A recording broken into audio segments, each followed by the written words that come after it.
Public health touches our lives every day, from preventing infectious diseases to ensuring access to high-quality, affordable healthcare, and everything in between.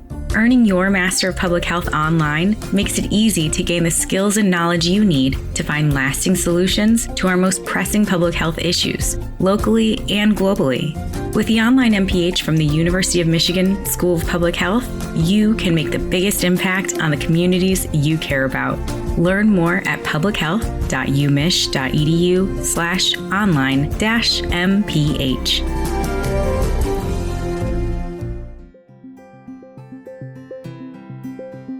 Today's episode of Population Healthy, a podcast from the University of Michigan School of Public Health, comes from a captivating discussion during a recent live school event. Today, we bring you insights from Dr. Rachel Levine, the former Assistant Secretary for Health at the U.S. Department of Health and Human Services. She joined Dean DuBois Bowman in conversation at a recent seminar called Health and Gender Equity in the Modern Era. Join us as we explore Dr. Levine's compelling vision for a future where health equity is a reality for all, and hear her inspiring call to action for public health professionals and advocates. We join the conversation now. I want to start still with our students in mind, and one of the key benefits of having a program like this and other programs that we do is our students get exposure to tremendous leaders like yourself, and to be able to have a lens and insight into impactful and influential work at the highest level. And so to start there, can you share more about what it means to be Assistant Secretary for Health, and what were some of the things that you focused on in your job? Sure, thank you. Well, it meant the world to me to have this position. It really was an amazing, unique opportunity to help people. You know, really in my medical career and in my public health career, I have felt very gratified by that, because all I try to do and all you're all trying to do now and in the future is to help people. Right? You do that in medicine, you might do it patient by patient, developing programs or teaching. But in public health, you are able to do this with this broad brush. You know, first for me in Pennsylvania, and then nationally. And so it was a unique opportunity to do that. You know, we focused on health equity. Health equity is foundational to all of our work. And that started with our Secretary Javier Becerra. And he gave us those marching orders for every different division at HHS. And so our work, I really divide the work that I had as Assistant Secretary into three different categories. One was the Public Health Service Commission Corps, leading those fantastic officers who do medical and public health work throughout our nation. The other was leading the offices. And so we focused on reproductive health care and Title X programs and the syphilis crisis. We focused on food and nutrition security and food as medicine. We focused on long COVID and formed an Office of Long COVID Research and Practice. I focused on LGBTQI plus health equity. We focused on the environmental work and the climate change work, ending the HIV epidemic and more. So all of the work through those offices. And the third line of work is more subjective. So as a staff division of the Secretary's office. So my office was a staff division as opposed to an operating division, which are a little bit more siloed, CDC, FDA, NIH, et cetera. So I'm an arm of the Secretary. So he would call upon us to pull together different strands throughout HHS or even the government to work on specific issues. For example, long COVID, climate change work, the syphilis work, but also sickle cell work, the nutrition work, and more. Often with no people and little money. And so they congratulated me over and over again for doing, fulfilling all of the missions that we had to do with no people and no money. I guess it was a compliment. Eventually, I was hoping it would lead to, I can do a lot more if I actually had some more people and some money, but not to be. So they called us the connective tissue of the department. I was personally hoping for the beating heart of the department, but I got connective tissue, so that's okay. Those were my three line of efforts as the Assistant Secretary for Health. One of the remarkable things as I listen to your remarks and think about your career journey is that you've had success at multiple levels, and in part because of that success, new opportunity. Right. And your openness to be able to step out of your comfort zone to embrace that new opportunity. And so I just would like to invite you to comment on that as our students are, much of their careers ahead of them and will find themselves perhaps in similar situations. Absolutely. I have always enjoyed and embraced change and transitions. And so I have really embraced having a steep learning curve and kicking myself out of my comfort zone. So whether that is going from 80th and 1st in Manhattan to rural central Pennsylvania, whether that is going from public medicine and in academic medicine to public service and public health, from going from Pennsylvania nationally, taking on the uniform of the United States Public Health Service Commission Corps. For the Assistant Secretary, that's a choice. Surgeon General is always in uniform, but for me, it was a choice, and I really wanted to do that. And that was really one of the most meaningful aspects of my position. So I think it is very important for people to work to do that, to embrace change and to embrace opportunities to step out of your comfort zone and to do something new. One example I will use, probably one of the times I really felt out of my comfort zone, making note of the weather, your lovely weather here today, was we went to Alaska and we went to Anchorage, which is, a small city. But then we left Anchorage and we went to Nome. We went to the village of Savunga on Civic Island. We went to Kitsibu and Kuyana, and then up to Utqiagvik, which is the top of the world. I was very much out of my comfort zone. The environment, the challenging living conditions, it was an amazing trip. But I always have relished that opportunity, and I would encourage you to do that. You might think you know where your career is going, but if I was in academic medicine at Penn State, I know Penn State's a little controversial here, but anyway, I was at Penn State and doing all my missions, right? So I saw patients, I was teaching, I was doing clinical research, I was doing administration. Despite everyone recommending that I not leave to become the Physician General of Pennsylvania, I just felt it was a unique opportunity and I jumped. And so, as my mother said, it led to something. Terrific. In recent years, Washington has been an especially partisan political environment, and imagine that you had to work with people who didn't necessarily share the same perspectives as you. And so I want to just inquire about what some of the strategies that you use in trying to help work across various lines of difference. So, things have gotten much more partisan, even from when I came. When I was in Pennsylvania, as I mentioned, I was unanimously confirmed twice and almost unanimously a third time. And I worked very closely with the Republican-led legislature in Pennsylvania on public health issues. And then we might not always agree on everything, but we could agree on a lot. And we did. I think that politics particularly started to become very prominent in public health during the acute phase of the COVID-19 pandemic. You saw that here in Michigan. In fact, the protests at the State House here in Michigan were some of the first public protests against COVID-19 mitigation efforts.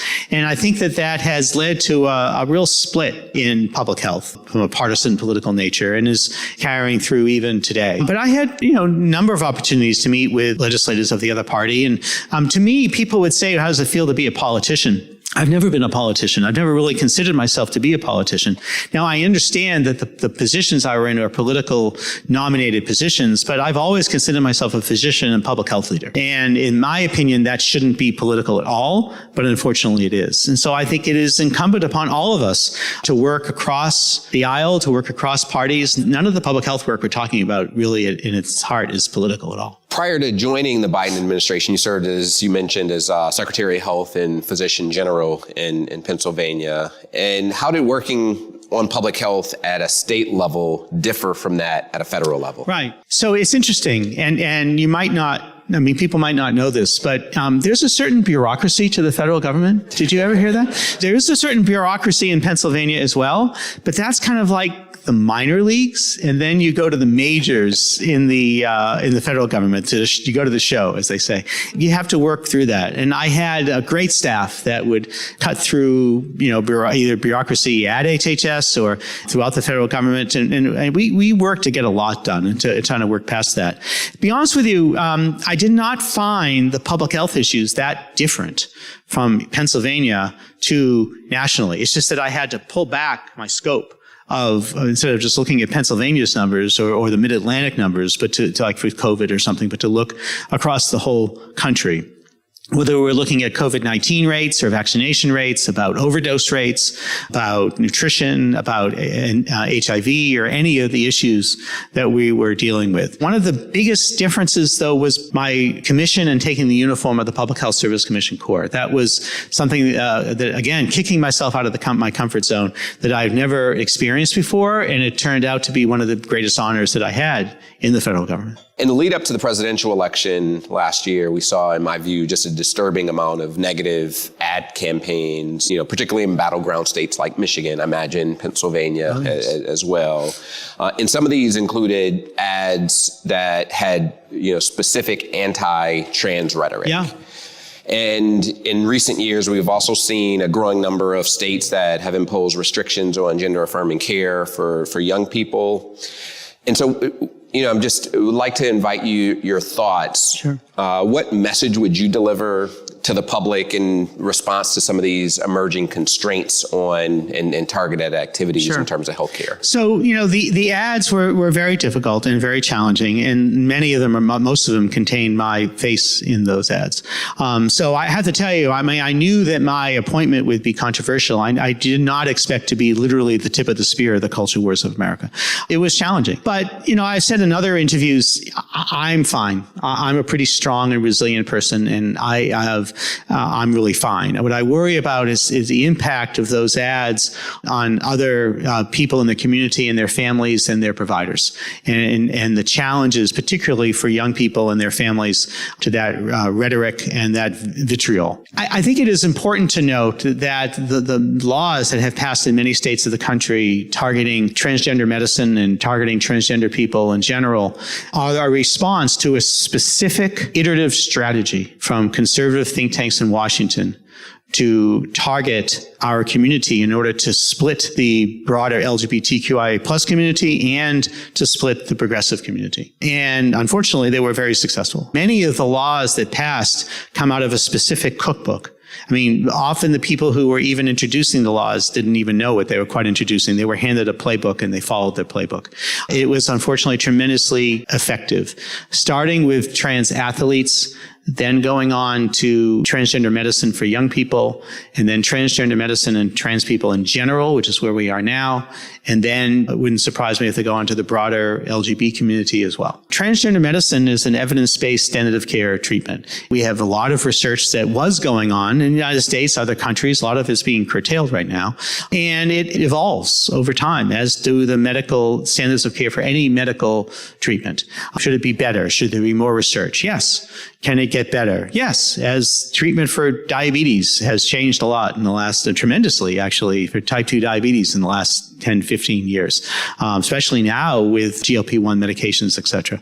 So a tremendous change. And so there's been change in the care, standards of care for young people as well. Most of that care is done at children's hospitals throughout the United States. And so I would ask the question, if you have a child with diabetes, you would probably go to the children's hospital in your city. So here, you'd probably go to Michigan's Children's Hospital. If you have a child with potentially an eating disorder, you would go to the adolescent division in the eating disorder program at the Children's Hospital. If you have a child with depression or anxiety, you would probably see the child psychologist or child psychiatrist at the Children's Hospital. If you had any medical condition, you'd go to that clinic. So if you have a child with gender issues, why are we involved with the state legislature? You would go to the gender specialist team at the Children's Hospital. I even had agreement with the AMA on this and spoke with Jesse Ehrenfeld, who was previous president of the AMA, at a conference for PFLAG for families of LGBTQI plus youth, is that you're really getting in between a physician and a team and a medical provider and the young person and their parents, because all this is with parental consent. And so why are states prohibiting that treatment and not impacting the treatment for diabetes or other things? So I view it in that lens. Now, it is very much of a challenge in over half the country where gender-affirming care or transgender medical services are not available to young people, and they're trying to make that across the country. You have people like your Attorney General and governors trying to stand up for that, and we'll see how things come out in the courts, and we'll see how things are. But it is very challenging right now for those young people, for their families who are just trying to parent their teenager, and for their medical providers who have been threatened.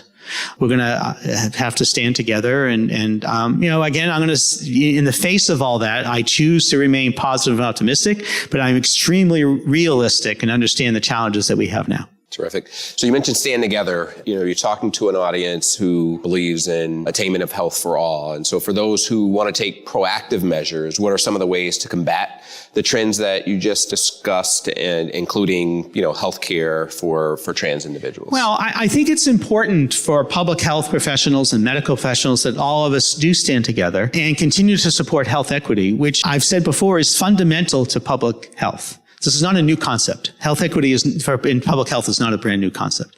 And addressing the social determinants of health is not a new concept. And so I think that we need to stand together in that.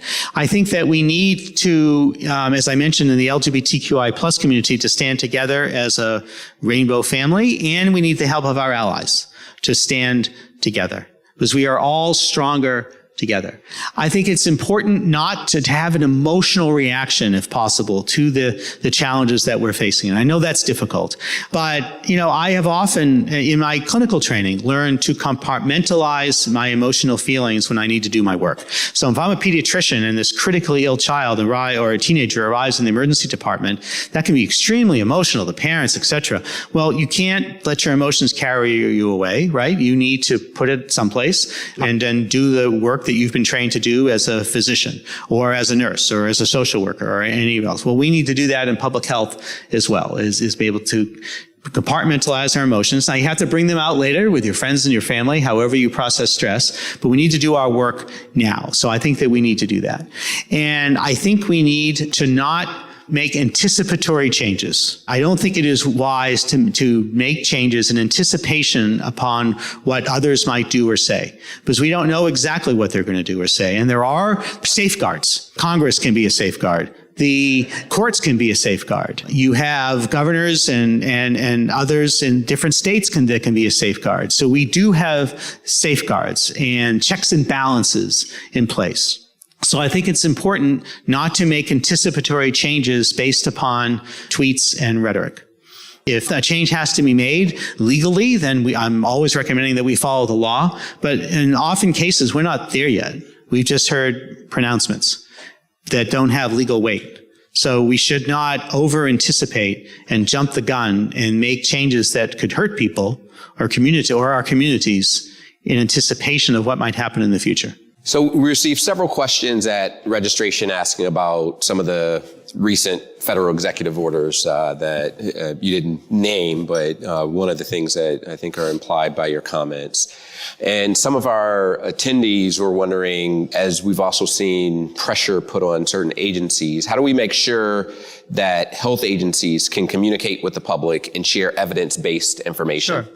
Well, remember, there are 3 levels of government that we all have. I mean, there's local government and local health departments, and there's state government and state health departments, and then, of course, we have the federal government and our federal health department. So, I mean, I think that state and local health departments need to continue to do their work. And I know many of them, and they will continue to do their work. And, dealing with these political challenges is not new for my colleagues in many other states, in many red states. I mean, they're used to many of these challenges for the state and in their health departments for Georgia and Alabama and Mississippi and Texas and Florida, et cetera. And so there are ways to work through that. And so I think that we need to learn from them and listen to them, whether they are in state or local health departments in other parts of the country, and to learn, well, how did they still do good public health in a challenging environment or an environment where health equity is controversial? I think we can learn a lot from them. And unlike some of the rhetoric that I've heard, I have to tell you that our civil servants in public health at the local, the state, and the federal level are absolutely dedicated public health professionals. And I think that they're going to do their work and continue their work as much as they possibly can. And I have faith in them. So another question that we had at time of registration just inquires about how women's care might be impacted? Are there things that we can do at a state level just to help ensure that women have access to reproductive care that they need? Well, absolutely. The Office of Population Affairs was under my purview, and the Title X program was under my purview, as well as Preventing Teen Pregnancy, Teenage Pregnancy Prevention Program, and the Small But Mighty Office of Adolescent Health. The Title X program, access to knowledge about reproductive rights and access to birth control, comprehensive sex education, has been a victory in public health. I mean, the unintended pregnancy rate and the teenage pregnancy rate has consistently gone down since the 80s. It's remarkable. So we don't want to lose that progress. And so I think that it's going to be to the states to be able to do that. In addition is the right to abortion. And abortion is healthcare. It's a reproductive, it's essential part of the toolbox for reproductive healthcare for women. And I think that the states have a absolutely critically active role in terms of providing that care to people who live in your state, but then also to people who travel to your state. And that's what's happening, is that women and families are coming to Michigan. They're coming to Illinois. They're coming to Maryland. They're coming to Colorado and New Mexico and California from other states to get the health care that they need and that they deserve. Michigan and other states are a bulwark for reproductive health care for women.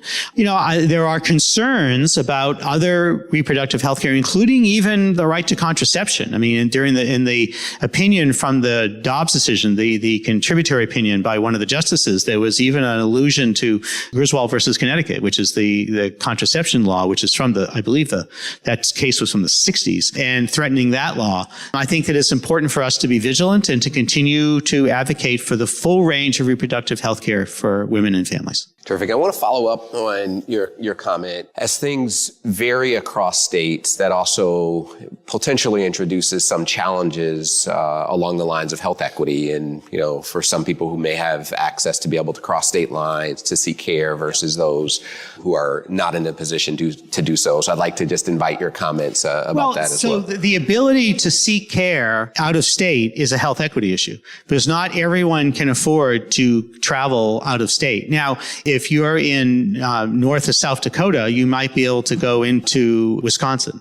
But, you know, if you're in Georgia, where are you going to go? If you're in Florida, so you're going to really have to drive a long way, or you're going to have to fly. And not everyone can afford to do that. It results in only people of means can actually get the health care that they need and deserve. And that is true now for transgender medical care. I think that's an enormous health equity issue that we should continue to work on. I don't see a quick solution right now, but I'm still optimistic for the future. The term I used when I was the ASH, Assistant Secretary for Health, was medical refugees. We have created medical refugees in the United States who have to leave their state to get the medical care that they need and they deserve. I think that's a shame. In the United States of America, we have medical refugees. And I think that's going to get worse, and then it'll get better. Certainly, during the campaign season, you saw lots of misinformation. And I'm just wondering, during your time as Assistant Secretary, I'm assuming that you've acquired a lot of experience dealing with information. And what are some of the most effective ways that you think in the field of public health that we can work to combat misperceptions and to try to promote accurate information? You know, we saw the impacts of misinformation and overt disinformation even before the acute phase of the COVID-19 pandemic and before I was in federal public health, and particularly about vaccinations. Now, the root of this comes from one of our own, the infamous Dr. Wakefield in England, who wrote an article in the early 90s stating that the measles vaccine had a relationship to development of autism. Now, what it's turned out is that he fabricated that data, and it was a spurious article, and has since been withdrawn by the Lancet. It has since had numerous studies which has proven, even, you know, I know you work with big data and other people do epidemiology. I mean, from clinical trials to big data sets has been proven not to be true. But that has continued. And vaccine reluctance and vaccine hesitancy, it's actually not partisan. It's somewhere where the far left and the far right meet in Oz, and has been a challenge even before the pandemic and even before certain advocates have gained prominence. And so we had no cases of measles in the United States in the year 2000. We also had very little cases of syphilis in the United States, but we had no cases of measles. And now we not infrequently see measles outbreaks, including right now one in Texas. And that's because of that misinformation and disinformation. So I think it is incumbent upon us in public health at all levels, whether you're local, state, federal, or in academics, to counter that misinformation and disinformation with facts, not alternative facts, actually facts, and to continue to talk about the scientific facts that we know. Now, how we do that, I think, needs to continue to evolve. I think that the field of public health communications needs to continue to evolve and to get better to be able to counteract that misinformation and disinformation. So a question that I've been asked a lot has been about social media and how to do that with social media. Well, you are talking to an out and proud baby boomer. And I don't know the answer to that question. I am not on social media, and I don't know the ins and outs of social media actually that well. And so I will look to you all, people who in public health, but people in communications, who study social media. I know in adolescent medicine, there are some specific people who study the impact of social media on adolescents. I will look to young people, by which I mean anybody younger than me. If you're not in your 60s, you're a young person, about how best to use social media. I don't know, but it isn't impossible. We just need to study it better and to learn from it, like we learn about everything else. What are the threads to pull to be able to do that? I don't know, but we should be able to figure that out. I take that as an assignment to some of the students in the room. Absolutely.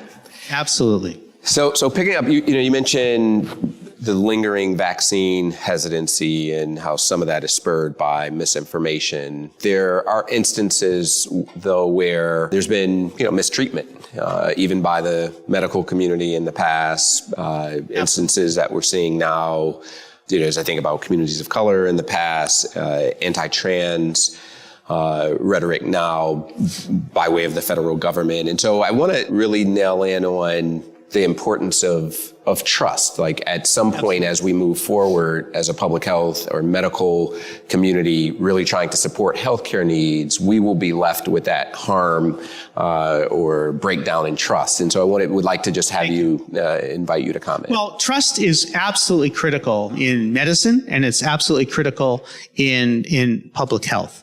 And so as a physician or other medical provider or mental health provider, you need to have this trust within the doctor-patient or doctor-client relationship. And I think it's critical in public health as well. And I think, prior to the last 5 years or more, I think that the public did have more trust in state and particularly federal public health, CDC, NIH, FDA, et cetera. I think that has been severely damaged, particularly by the politicalization of the acute phase of the COVID-19 pandemic. And so I think trust has to be earned. And I think that it'll be incumbent upon us now or certainly in the future to earn back that trust. But this is not the first time we've had problems of trust. And you allude to human research that broke that bonds of trust with the Tuskegee experiment, with other challenges, particularly I'm thinking of sterilizations that were done in the Indian Health Service in the 60s and things like that. So many ways that medicine and public health broke the trust of people, particularly communities of color, but not exclusively. I think that we have to earn that back. I think we have to acknowledge it. I think we have to apologize for it. And I think that we have to then do better. And trust has to be earned, and it's our responsibility to earn back that trust. So we have time for one final question, and a lucky audience member, actually at time of registration, gets it. What would you say to an aspiring transgender leader who wants to run for the U.S. House of Representatives in this political climate? Well, I would say I would follow the path of Sarah McBride, who I know well, has been elected to the House of Representatives as the representative from Delaware. And I saw her last week in Washington, and she's, responding with grace under severe pressure. Very, very tense, challenging environment. And she is responding with such leadership and grace that she's the future. And so I would encourage you to continue to do that, to work on a political career. Public health and medical professionals can certainly go into politics. I mean, I don't think that I went into politics. I've never been elected to anything, but I think that would be a very valid political career, and I think it can be done. Now, I probably wouldn't go to Texas to get elected, but if you're here in Michigan, or you're in Massachusetts or California, or obviously Delaware, or certain parts of Pennsylvania and certain other areas in our country, in Colorado, and then I absolutely think that you could get elected to local, statewide, and even federal public office. Young people are our future, and I think that we need to not respond to the current environment with fear. I think that we need to get past our fear and to do the right thing. What I'd often tell my staff, both in Pennsylvania and here, is that when in doubt, we need to do the right thing. Now, you got to figure out what the right thing is, and that's not easy all the time. But when you do, don't be afraid to do the right thing and continue to work for the common good. Terrific. So I want to, in closing, thank you for your expertise and the diligence that you take to your work. Thank you for choosing a path to serve the public. And then thank you for your courage. Will you please join me in thanking Dr. Levine?